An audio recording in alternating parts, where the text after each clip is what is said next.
Hey there, guys. My name is Jessica Hall, and I will be giving you the last tools you will need to complete today's diversity training session. I have been making and implementing diversity training initiatives for the last 3 years, and most companies I work with notice a big difference in morale and company confidence right away. Feel free to ask questions and chime in with useful information at any time. All right, let's get started. First, let's do a quick recap. Diversity can be all about the differences between us, but as discussed by my colleagues, the benefits such as employee engagement and increased productivity and adaptability are all skills that are much more useful to be learned through diversity. So why is diversity often met with resistance? Well, as the slides indicated, for some reason there seems to be an us versus them mentality when it comes to introducing diversity into an organization. This training session isn't a punishment. It's not a reprimand. Nobody's done anything wrong. Training initiatives like this one are done to make sure that employees, no matter what their background, feel inspired and empowered and that they have a voice in their organization that is being listened to. This training is being done to ensure that all persons in the organization, regardless of their gender, race, ethnic group, age, personality, cognitive styles, political affiliation, all of them have the same chance at succeeding and advancing in their job.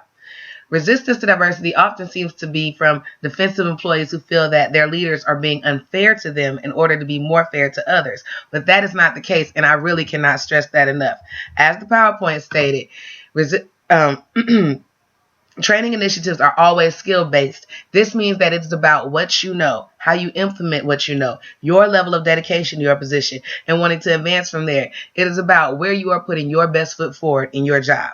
Being open to diversity is about being comfortable with working with people from all walks of life, regardless of personal biases or negative stereotypes. It is about employees sharing experiences and ideas from their unique viewpoints and using them to create and initiate on the job.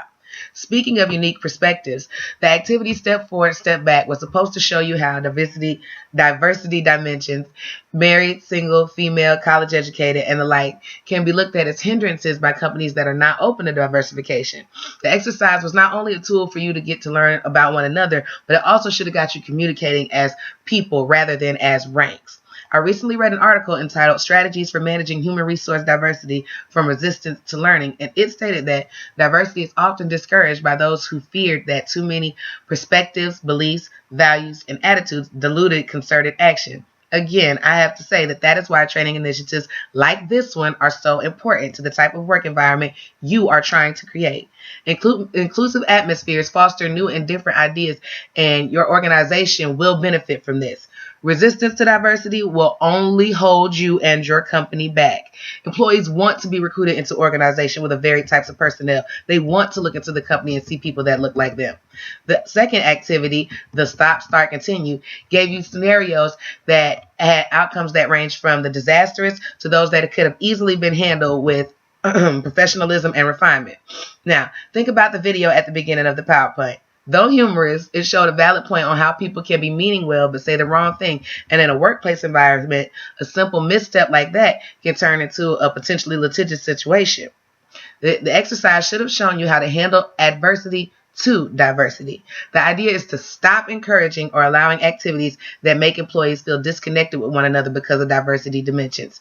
Take what you have learned here today and start being a more inclusive company, one that sees diversification as an advantage, as a tool to make the development and culture of your company more cohesive and more homogeneous as a whole. Finally, the activity also wants you to continue doing the things that you've been doing right already. Like I stated in the beginning, this is not a reprimand. Nobody's done anything wrong. This is your company taking a proactive approach to change.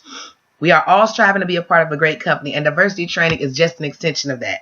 Now, hopefully, today's lesson has shown you that diversity can mean different, but with all the great benefits like team building qualities and skill-based initiatives, this is an instrument that all companies should strive to emulate. After today, you should consider yourself proficient in the area of change, of being a change agent knowledgeable about diversification. You should be ready to work with anyone. If there are no questions, that'll be all for today. Thank you for your time.